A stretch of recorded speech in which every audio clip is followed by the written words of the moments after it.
방송에서 제공하는 부동산 정보에 대해서는 방송사에서 책임지지 않습니다. 결과에 대한 책임은 투자자 개인에게 있습니다. 전국의 MBN 시청자 여러분 안녕하십니까. 휴가철입니다. 무덥습니다. 오늘도 제 22강 가장 중요한 부동산 세금 10가지 세테크, 재테크 시간 벌써 22강입니다.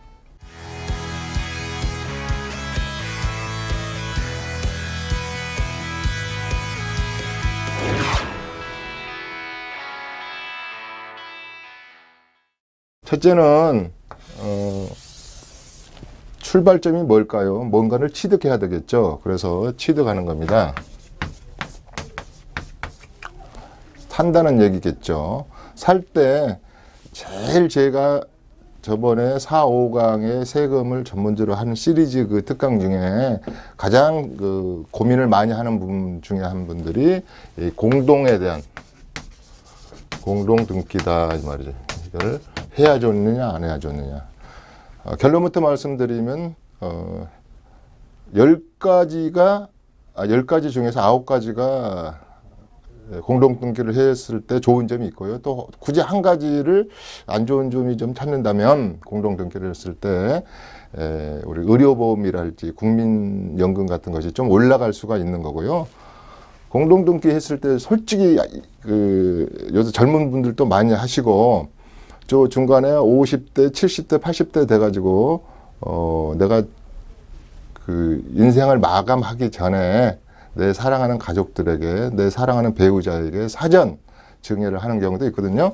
그랬을 때 공동등기를 똑같이 해놓은 경우도 있어요. 예를 든다면 공동등기를 하나 예를 든다면 20억을 가진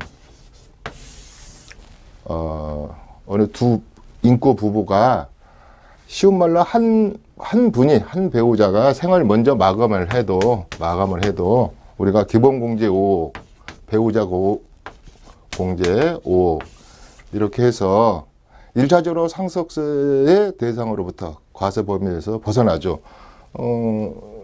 여기 이제 두 분이 공동으로 가지고 있으니까 쉽게 아주 말씀드리면 10억 원어치를 가지고 있는 거고 또 배우자가 남편이 10억 원어치, 배우자가 10억 원어치를 가지고 있는 상태에서 한 배우자가 먼저 누군가가 생을 마감했을 때도 벌써 이렇게 기본공제하고 배우자 공제가 공제를 받다 보면 그대로 세금이 하나도 없게 되는 겁니다.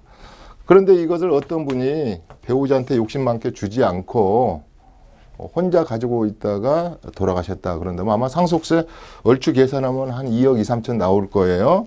그리고 나서 한쪽 배우자가 또 생을 마감하면 이 부분에 대해서는 한쪽 배우자가 사망을 하셨기 때문에 5억에 대한 배우자 공제가 없지 않습니까? 그래서 나머지 세금을 계산해 보면 한 상속세가 한 9천만 원 정도.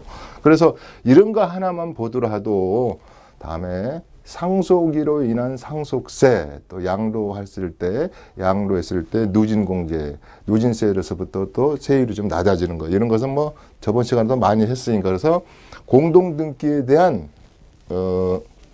질문이 많은데 저는 거의 무조건적으로 기회가 있거나 그런 조건이 되신다면 결혼하실 때나 신혼부부가 그 다음에 또 우리가 같이 부부 생활을 쭉 20, 30년 하신 분들도 이렇게 공동등기를 한번 생각해 볼 필요가 분명히 있다. 세금, 부동산에서 세금의 절세 전략으로서는 괜찮하겠다. 취득할 때 이렇습니다. 그 다음에 이제 뭐 취득할 때 전번에 누구 앞으로 취득을 했으면 좋겠느냐. 그 다음에 제3자하고 취득할 때나 공동으로 지분 등기로 취득할 때나 상속으로 인해서 상속 등기로 인해서 취득할 때나 여러 가지 취득할 때 여러 가지 재테크 전략이 숨어 있다. 이걸 일단 한번 머릿속에 한번 깊숙이 새기고 있으면 좋겠다 이런 말이죠. 자, 취득을 했습니다. 그러면 이제 당장 팔지 않고 보유를 하는 거죠. 보유. 홀딩하고 있는 겁니다. 그랬을 때 어떤 분은 그냥 나는 평생 여기서 주택연금이나 받고 그냥 세나 받으면서 그냥 이렇게 특히 단독 같은 것은 이렇게 그냥 보유하고 있는 분도 있고 지방에 토지라 할지 뭐 이런 논전답도 그냥 문서만 지고 있는 분이 있고, 이것을 좀 더 생각을 해서 리모델링을 한다든가 또 수익형 부동산으로, 전번에 제가 말씀드린 생산성 부동산으로 또는 소극적 소득으로 우리가 말해서 임대료 같은 걸 받으면서, 이게 주택임대사업자랄지 일반 임대사업자를 할 때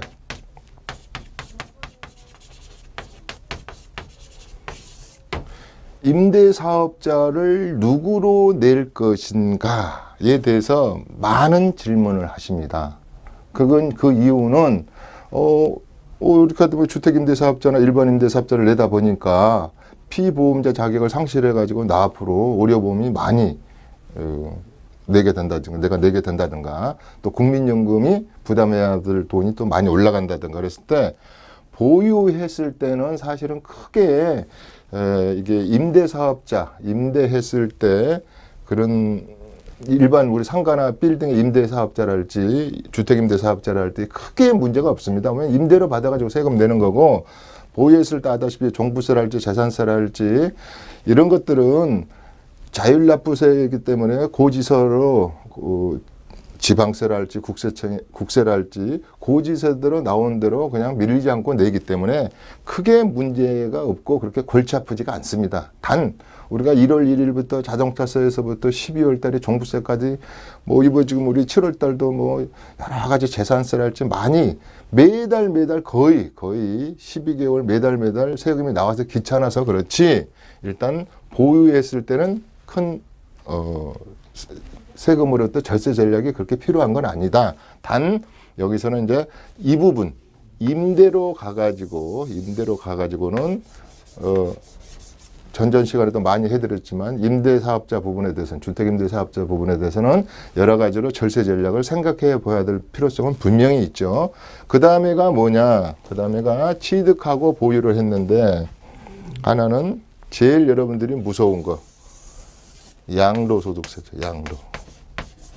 재산을 양도를 했습니다. 근데 이때는 제일 중요한 게 뭐냐면, 취득할 때부터 보유하는 기간 동안에 화살표를 2개를 이 녀석으로 이렇게 향하고 있죠. 분명히 취득했을 때부터 보유했을 때부터 미리 다음에 팔았을 때 양도소득세를 절세하기 위해서, 비과세 받기 위해서, 감면 받기 위해서 분명히 취득 단계에서부터 보유 단계에서부터 해야 될 일이 있다 그랬습니다. 그 컨디션을 갖춰야 된다 그랬습니다. 그게 뭐겠습니까? 그게 우리가 말하는 여러 세법이 뭐 난해하게 얽혀 있는 중에서도 예방세무죠. 미리 예방해서 내가 그래서 쉬운 말로 예방주사를 좀 미리미리 맞아놓으면 혹독하게 다음에 양도세로부터 독감에 걸리지 않는다. 그래서 미리미리 준비하는 단계가 이 취득 단계나 보유 단계에서, 보유 단계에서 대표적인 기간이죠. 얼마나 많이 오랫동안 홀딩을 했느냐, 이런 기간이기 때문에 예방세무에 꼭 취득과 보유가 같이 가는 개념이다. 그래서 양도소득세만큼은 예방세무, 계획세무가 텍스 플래닝을 짜는 대표적으로 제가 강조하는, 세금의 절세를 하기 위해서는 대표적으로 강조하는 부분이 이겁니다. 남기는 많이 남았습니다. 캐피탈 게인이 많이 얻었어요. 그렇지만 어떻게 하면 절세를 하는 전략 중에 이 부분이 우리 시청자분들 중에서 가장 많은데, 안타까운 것은 도장을 찍고 팔고 나와서 저한테 상담해봤자 크게 도와줄 게 별로 없다.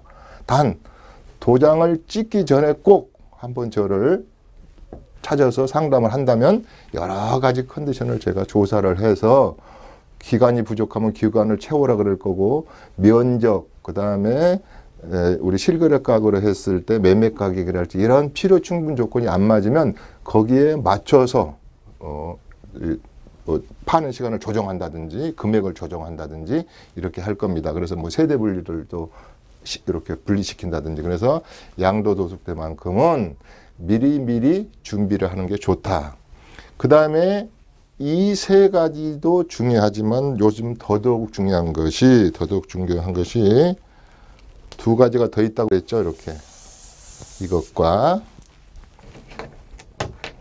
이것입니다. 이렇게 이게 뭡니까? 우리가 그러면은 여러분들이 가장 관심 많이 하는 증여.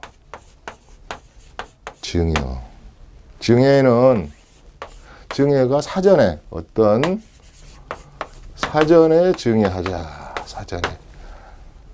또 굳이 색다른 표현으로 하자면 뭐 그 표현은 아니지만 내가 죽기 전에 먼저 죽기 전에 어떤 재산을 이동시키자. 뭐 이런 뜻도 됩니다. 요 두 개는 우리가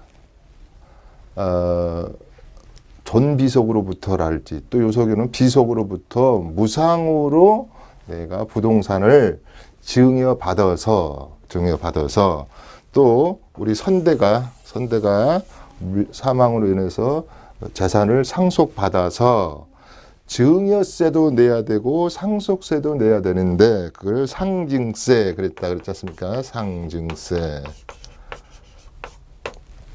가문의 세금, 또 요새 많이 하는 가업 상속 이런 말을 합니다. 가업 상속. 그래서 이 부분이 상속. 여기에 대표적으로 과거보다는 이제 많이 관심을 갖습니다. 그래서 여기서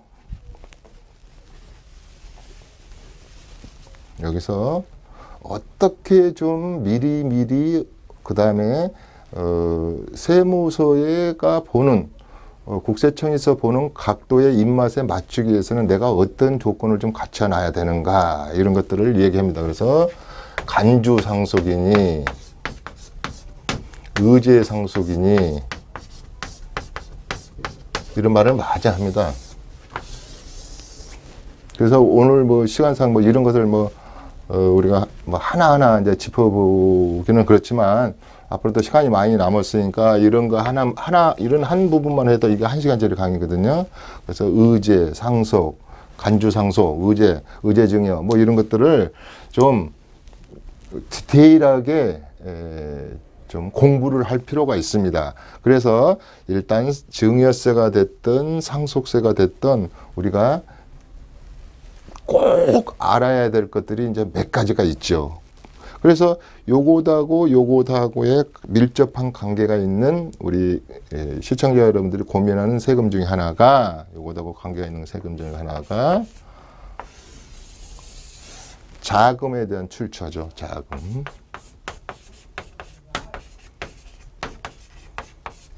이거 많이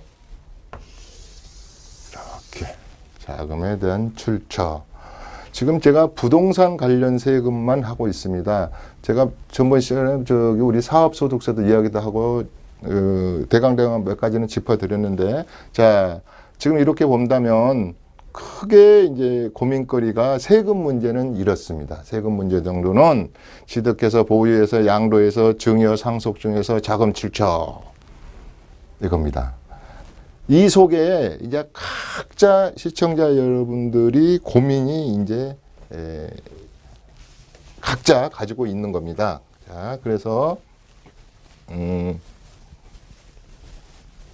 자 보유하고 있는 거에서부터 하나 예를 한번 들어보죠. 보유하고 있는 것부터. 보유했을 때 보유는 내가 보유한 것만 생각하지 않겠습니다. 부모님이 보유하고 있는 걸 할지 우리 패밀리, 우리 가족에서 좀비속들이 보유하고 있는 것 중에 부모님이 가지고 계시는 것 중에 앞으로 이제 상속 대상물, 상속을 돌아가시거나 했을 때 상속 대상물 중에서 농지에 관한 개념, 임야, 그 다음에 본인이 이제 보유하고 있는 거예요.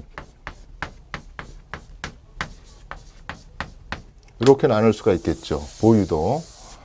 왜냐하면 지금 제3자하고 공유하고 있지 않다고 지금 가정을 하고 언젠가는 쟤한테 부모님이 가지고 있는 재산의 일부를 증여해야 된다든지 상속했을 때 나가 가지고 있는 물건과 어떻게 상충되고 충돌될 수가 있으니 미리미리 어떻게 하면 좋겠다 했을 때 보유했을 때 고민들이 꽤 있을 수가 있습니다. 그래서 우선은 현재 어떤 것을 교수님 보유하고 있는데 어떻게 세금을 세 판 짜야지 좀 가벼워지고 차후에 내가 양도하거나 증여했을 때 또 상속을 받았을 때 홀쭉한 세금을 낼 수 있습니까? 이걸 물을 때 보유입니다. 그 다음에 아까 그 초반에 말씀드린 것도 좀 더 깊숙이 들어가는 케이스가 되겠죠. 그 다음에 이제 양도입니다. 양도. 어차피 내가 이 물건을 끝까지 보유하지 못할 바에는 또 새로운 주택을 하나 사서 헌주택을 버리고 팔고 새로운 주택으로 건너갈 때 어떻게 하면은 평생 나의 집으로서 본가의 주택이 하나 있는가 하면 본가의 주택이 있는가 하면 어떤 것을 투자용으로 사지든 멀티 해비테이션이랄지 은퇴 후에 내가 공기도 좋고 내가 2, 3년 동안 아니 2, 30년간 서울에서만 살았으니까 공기 좋은 데 가서 좀 살아야지 해서 세컨드 하우스를 하나 산다든가 다른 또 비즈니스 목적으로 어떤 건물 그다음에 우리 주택 우리 펜션 여러 가지를 또 수익형 부동산 때문에도 수익을 매달 들어오는 인컴 자산 때문에 제3의 부동산을 샀을 때 본가 빼고 이런 부동산을 샀을 때 양도를 하게 될 때 본가가 다치지 않을까. 본가가 세금이 가장 지금 오랫동안 내가 20년 전에 사가지고 예를 들면 이런 것도 제가 본 거예요. 77년도에 우리 지금 주공아파트 2단지 4단지가요. 그 600만 원이 안 갔거든요. 그 당시 쌀 한 가마니에 2만 5천 원 했답니다. 그러니까 한 6, 700만 원 갔으니까 쌀 80kg짜리 한 250가마만 샀네요. 그것이 지금 20억이 넘는다 하니 이 본가가 세금으로부터 자유로우려면 그동안은 40년이 흐르면서 예를 든 겁니다. 뭐 40년이 흐르면서 다른 재산을 많이 샀지요. 샀는데 본인만 산 게 아니고 본인 앞으로만 재산이 있는 게 아니고 아들한테 세대원에게 또 부부에게 이렇게 또 위에 존속에게 이런 주택이 있었을 때 이렇게 세금이 많이 나오는 이 본가를 어떻게 하면 세금을 절세를 할 것인가 이런 개념입니다. 그래서 양도 그 중에서도 본건의 물건 빼고 다른 물건에 관한 양도도 부자들은 굉장히 고민을 많이 하고 있습니다. 그래서 그 부분에 대한 것은 여러 가지로 케이스 바이 케이스별로 여러 가지로 더 연구를 해야 되겠지만 그 부분이 많다 이런 말이에요. 그 다음에 이제 보유할 거 보유하고 팔 거 팔고 그리고도 내가 이렇게 재산이 이만큼 아직도 이만큼 있어요. 이만큼 현금 자산, 회원권, 분양권, 입주권, 내가 살고 있는 집, 임야, 농지, 나의 또 선대로부터 상속받은 거 여러 가지. 그 다음에 우리가 보험 같은 거 많이 들지 않습니까? 뭐 보험 이런 것들, 이런 재산들을 어떻게 정리정돈을 하는 과정이 굉장히 막막합니다. 가지수도 많고 세금 자체도 복잡하고 순서도 잘 모르는 것 같고 어떤 것을 먼저 팔아야 되는 것도 모를 것 같고 이래서 요 부분에 대한 세금이 아까 말씀드린 대로 최근에는 굉장히 이제 어려워졌습니다. 어려워졌어요. 그래서 요 상속세하고 증여세만큼은 제가 그 다른 세미나에서 보통 이제 5시간 정도를 해가지고 아주 디테일하게 이제 합니다. 그러면 예를 하나 들어본다면 어떤 분이 홍길동이란 분이 굉장히 열심히 살아셔서 이렇게 재테크를 잘했습니다. 잘했을 때 대부분 큰 부자들은 이렇게 우리 꼬마 빌딩들을 하나 가지고 있잖아요. 이런 세금 상담을 많이 해드리는데 이때 지금 논현동 같은 데 60억, 70억 가는 그런 꼬마 빌딩들이 불과 15, 16년 전에는 7억에서 10억대 사는데 지금 7배에서 10배 정도가 올랐죠. 그러니까 이제 이 부분이 굉장히 커져 버렸어요. 빌딩 정도를 보면. 두 번째, 아까 말씀드린 대로 내가 우리 강남에 처음에 뭐 분양할 때 80년대 초에만 우리가 흔히 말해서 과천만 예를 들더라도 84년도에 내가 뭘 하나 분양받았다. 목동에 하나 분양받았다. 강남에 하나 분양받았다. 압구정동에 하나 분양받았다. 여의도에 분양받았다. 그랬는데 80년대에 분양받았는데 이 녀석이 재개발을 앞두고 있으면서 재건축이죠. 재건축을 앞두고 있으면서 이 몸값이 이만큼 늘어나 버렸죠. 이만큼. 처음에 요만큼 했던 것이 이만큼 늘어났어요. 그래서 상속이든 증여든 내가 외형적으로 이렇게 크게 부풀려 버린 이 재산을 내가 죽어서 상속세를 내든 부인하게 10년 동안 끊어서 6억씩 증여를 하든 바로 내 사랑하는 전 비석 아들, 딸들에게 사전 증여를 하든 이 A형이 너무 커지다 보니까 세금이 장난이 아니죠.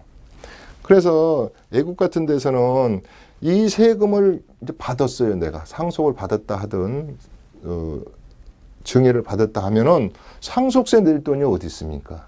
이 물건이 이렇게 더 덩어리가 큰데 팔리지도 않고 그렇다고 이걸 뭐 헐값에 정리할 수도 없고 6개월 내에 상속세를 내라 하니 이걸 물납을 해야 되는지 그 다음에 연납을 좀 해야 되는지 이럴 때 고민거리가 많습니다. 또 기업도 마찬가지입니다. 기업도 요만큼 가계 수준으로 하다가 기업이 500억 이상으로 커졌다든가 이렇게 뭐 종합원 숫자라든가 늘어났다든가 이럴 때 많은 부분에 고민을 합니다.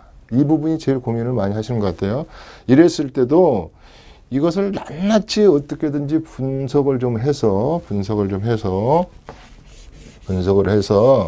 되도록이면 상속세를 줄이는 방법으로 가야 되는데 여기서 하는 얘기는 우리가 제가 좀 배가 나왔는데 저 뱃살이 정말 안 빼지지 않습니까? 그래서 이 상속세, 증여세 부분을 좀 절세를 하려면 이 우리 저 뱃살 한번 나오면 안 빼지듯이 아주 많은 운동과 이게 먹는 거에서부터 여러 가지 노력을 해야 되지 않습니까? 그래서 이런 부분들은 시간을 가지고 줄여 나가야지 딱 그 일이 닥쳐가지고 했을 때는 이게 힘들단 말입니다. 그래서 애국에서는 상속세를 뭘 없앤다더라 이런 말을 하는데 상속세를 없애는 것은 아니고요. 선진국에서 무슨 상속세를 없애겠습니까? 미국도 뭐 어느 주는 상속세가 없다더라. 뭐 일본하고 우리나라가 상속세가 가하더라더라 그런데 이름만 바꾼 겁니다. 예를 들어서 캐나다, 스웨덴, 뭐 노르웨이, 덴마크 이런 데다 자 데드텍스라는 죽어서 내는 상속세를 굳이 상속세를 하지 말고 자본이득으로 내가 선대가의 재산이 나한테 옴으로 인해서 자본이득을 취하고 있으며 다음에 내가 팔아서 현금화 됐을 때 드릴게요. 이런 말입니다. 그래서 약간은 유보해 주는 개념입니다. 유보. 여러분들 왜 배우자가 상속 공제가 최대한 30억까지입니다. 우리 배우자 공제가 제일 많죠. 그러면 아니 어떻게 30억이나 배우자 공제를 그렇게 많이 해줄까 이랬을 때 취지는 이렇습니다. 내가 먼저 열심히 살다가 생을 마감하면 사랑하는 당신은 10년 후에 나를 따라오려면 아직도 10년 동안 열심히 여행도 다니고 그동안에 고생했으니까 쓸 돈을 좀 유보했다가 실컷 쓰고 유보한 겁니다. 그리고 당신이 나를 따라왔을 때 그러니까 국세청 입장에서 볼 때는 이제 당신이 그때 내고 오면 되지. 그래서 선진국에서는 이제 자본을 지금 이거 재산을 바로 팔아가지고 이렇게 우리가 흔히 말해서 이게 주택 그 매매 회전율이라 그래요. 뭐 주택이 막 잘 팔리고 그러면 뭐 팔아가지고도 세금 내고 그러는데 그게 안 팔리기 때문에 유보해 놨다는 절차로 생각하시면 됩니다. 유보해 준다고 생각을 하시면 됩니다. 그래서 이제 부자세랄지 선진국에서는 이름을 바꿔서 부르는 거지 어디든지 상속세를 안 내는 나라는 없다 이렇게 생각하신다면 어떻게 됐든 간에 뭐 상속세가 됐든 자본이득세가 됐든 부자세가 됐든 이 부분을 절세를 하기 위해서는 굉장히 많이 노력을 해야 된다. 그게 공을 들여야 된다. 이렇게 말씀드릴 수 있습니다. 큰 틀에서 3개에서 5개의 큰 파슬로 쪼개놓고 본다. 이 말씀이죠. 그래 놓고 보면 세금이 그렇게 어려운 부분은 아닙니다. 어려운 부분은 아니어서 제가 내가 딱 우리 시청자 여러분들께서 한 가지만 기억하면 되겠습니다. 자, 세금은 우리가 생로병사처럼 한 4가지로 보자. 그래서 취득했을 때, 보유했을 때, 보유하면서 임대소득, 그 다음에 이제 양도했을 때 예방세무, 그 다음에 상속세, 증여세 부분의 절세 부분이다. 이렇게 본다면 한 4가지 정도 되죠. 그래서 우리 부동산 세무 전략은 그렇게 어렵지는 않다. 이렇게 말씀드릴 수 있습니다. 오늘 제22강 가장 중요한 부동산 세금 10가지인데요. 앞으로 이걸 제가 한 100가지로 쪼개놨다 그랬지 않습니까? 케이스별로 다 질문을 받아가지고 그래서 앞으로도 강의가 많이 60강까지 많이 남아있기 때문에 중간중간에 이제 이런 걸 섞어서 하겠지만 중간에 TV를 딱 봐보신 시청자분들은 재테크, 재테크, 세테크를 어떻게 해야 되지? 이렇게 하시는 분들 있으실 거예요. 그래서 오늘은 제22강 가장 중요한 세법은 한 10개에서 12개로 축약할 수가 있다. 이렇게 말씀드릴 수 있겠습니다. 자, 이춘모의 세테크, 재테크 제22강. 여러분들이 그 세테크 고민, 세금의 고민이 해소되는 그날까지 또 그 다음에 재테크가 성공하는 그날까지 저는 옆에서 어드바이저로서 미지나나마 이 강의를 통해서 돕고자 합니다. 이춘모였습니다. 세테크 재테크 다음 시간에 다시 뵙겠습니다. 감사합니다.